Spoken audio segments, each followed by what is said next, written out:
Antarctica suggest mega earthquake. Sean Adel-Tabatabai reports scientists detected various microwave waveforms coming out of Antarctica that they say could be a precursor to a megaquake. What we're viewing here is a second wave that occurred May 15th, 2017. The first one was April 2nd. On May 26, 2017, just a couple of days ago, Mimic caught a third mysterious wave beaming out of that region.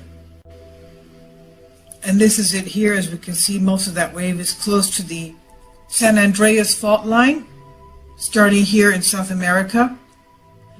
If you make a line down into Antarctica, the path of the wave anomaly crosses the mysterious Princess Elizabeth Station, which is situated at the base of pyramid structures. This leaves us to guess if the wave anomalies are coming from this station or from an unknown source near the station. But one thing is for sure, something in that area is creating this anomaly which they shoot out into the Pacific Ocean. More specific, this anomaly is directed straight over or close to the Cascadia subduction zone, West United States. That's the area, of course, of the San Andreas Fault, California. Although the Cascadia subduction zone has not produced an earthquake since 1700, it's built upon pressure. It is building pressure where the Juan de Fuca plate is subsiding underneath the North American plate. This is where the geologists and seismologists are waiting for the big one to take place. Scientists are predicting that there is about a 40% chance that a megathrust earthquake of a 9.0 magnitude in this fault zone will occur in the years ahead. Although the Cascadia subduction zone has not produced an earthquake since 1700, it's building up pressure where the Juan de Fuca plate is subsiding underneath North America. Currently, there is no proof, but it looks like someone or something at Antarctica is manipulating or altering the weather in the Pacific Ocean region for whatever reason. You can see the embedded video below to show the latest wave anomaly caught on May 26, 2017. This is by Sean Adel-Tabatabai on your Newswire.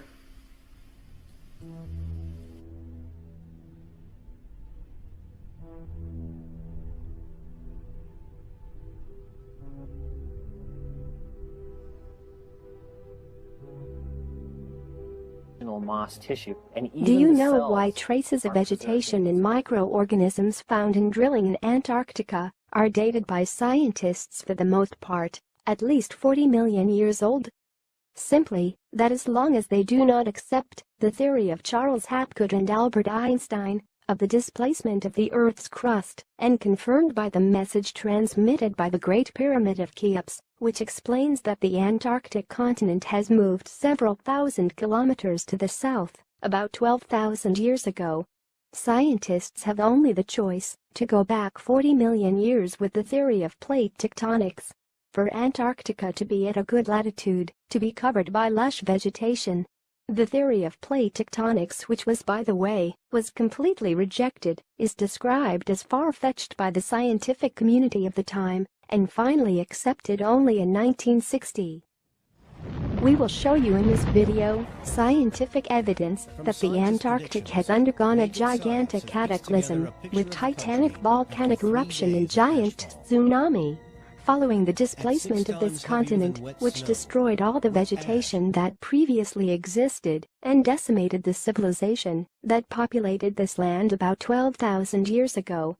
Of ice on Earth. The images you see come from a documentary about scientists doing research in Antarctica that you will find the link in the description of the video. In front of the cameras, this researcher takes a shovel and digs a few centimeters below the surface of the Antarctic, and watch what he discovers.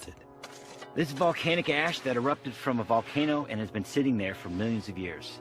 It shows no chemical alteration, which you'd expect if there were any amount of liquid meltwater over that duration. The fact that it's dry and pristine tells me it's always been here, which is incredible.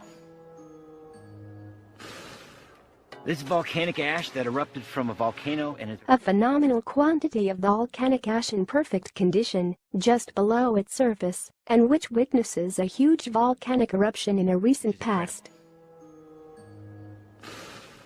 Now, in your opinion, at what depth the traces of vegetation were discovered? 400 feet? 900 feet? Or 4,000 feet?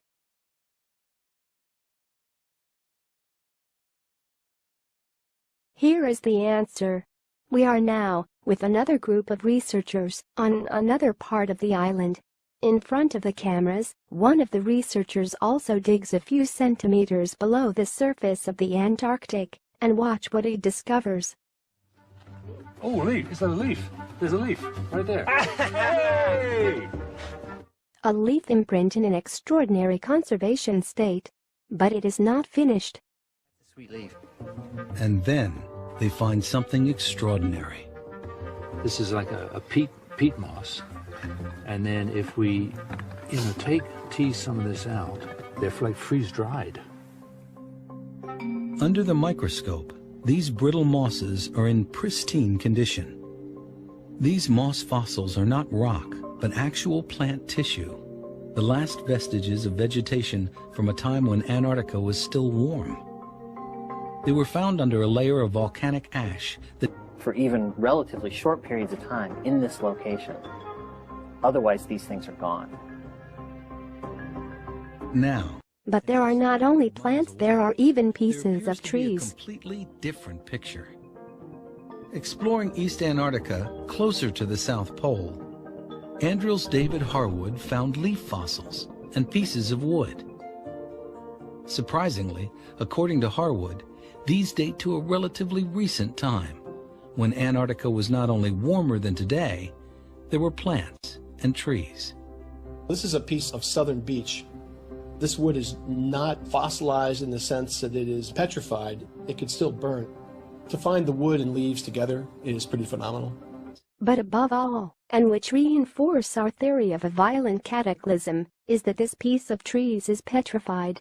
Now we go back to see the previous researcher and listen well what he says. Actual plant tissue, the last vestiges of vegetation from a time when Antarctica was still warm. They were found under a layer of volcanic ash. This was found under a layer of ash. This shows once again that Antarctic vegetation, formerly Atlantis, has been destroyed by an unimaginable cataclysm.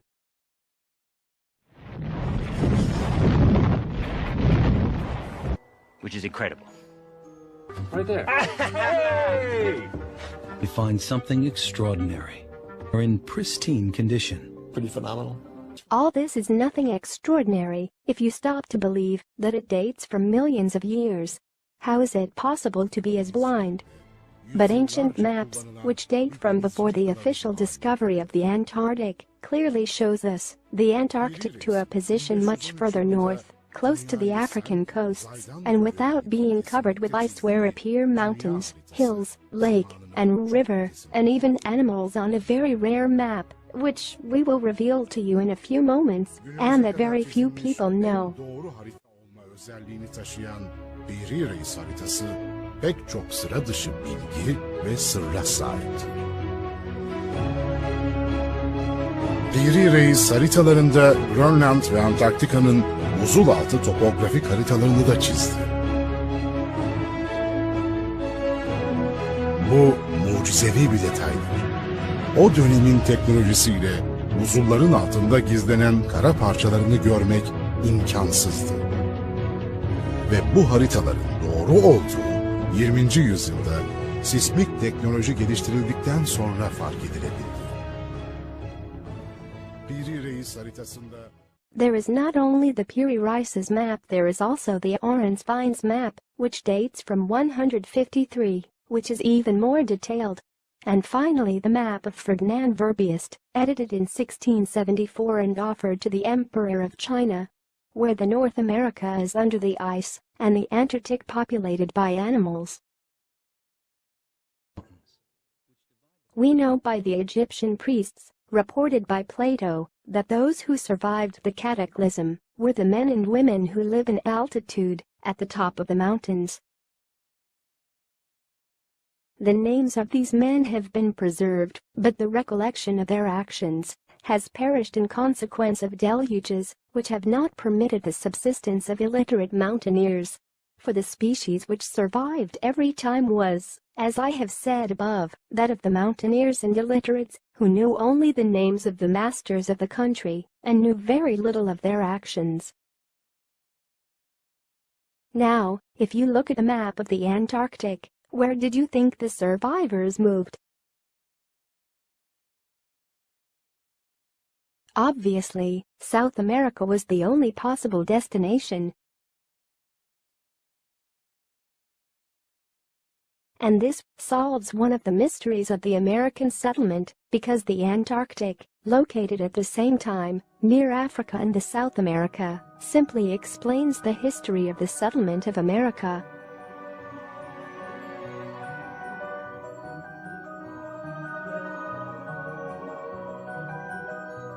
Without the need of cross the whole planet, passing near the North Pole, to reach the Strait of Bering.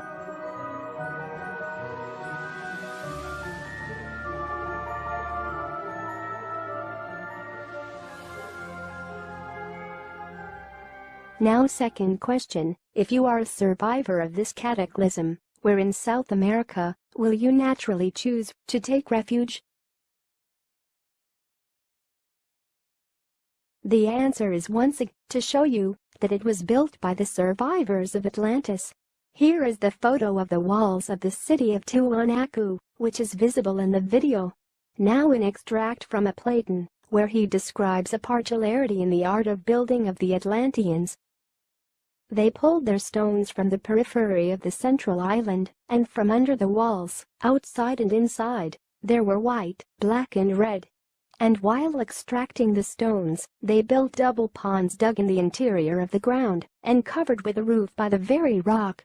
Some of these constructions were of one color, in the others they intermingled the stones in such a way as to make a variety of colors for the pleasure of the eyes, and thus gave them a natural charm. You will find all the additional information on our website, as well as in our last book, Pyramid Apocalypse. Think to share the truth about our history and pay tribute to those men and women who died during this terrible cataclysm. Thank you, and God bless you.